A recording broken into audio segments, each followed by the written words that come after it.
For this video log, I read the chapters 1 and 5 of Fountas and Pinnell about guided reading.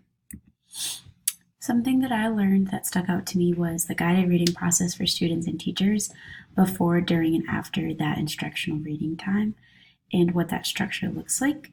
I took a few notes, so I'll probably look down a little bit just because I didn't want to mix up the stages. So in the before part of the instruction, the teacher is going to select new texts that are interesting for the students.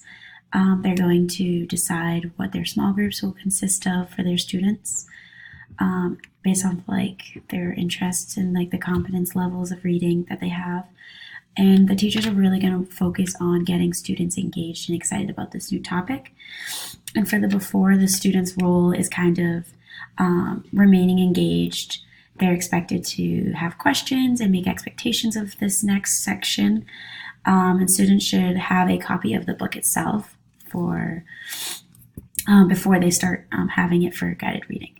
And so during the reading process for the teacher, it's going to look like, in the beginning, the teacher will be listening for errors and slightly correcting, but it's going to be molded into self-independent reading. And if the teacher does need to interrupt, it's going to be brief interactions. And for the student will look like the student having a copy. They'll be beginning with quieter reading just so the teacher can get a feel for what the student's reading level is on their own. And then the student will work on reading silently to themselves. And it's said that in the book that students should be 90 to 95% accuracy reading.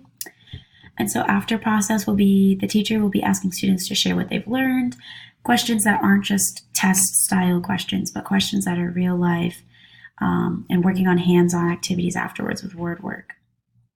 And afterwards, the students will talk about the book, and they're expected to engage with you, answer those questions, and try to make personal connections with the story, and learn that routine so they're able to go right through it.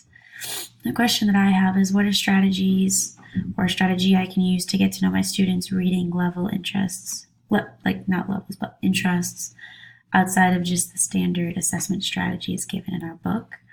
If there is, if not, then the book does talk about different ways to do that. And then the quote that I picked out was, the first priority is to know the readers in your class. In one sense, you are always observing and getting to know the students, but you need a detailed analysis of precisely what they know and what they can do as readers.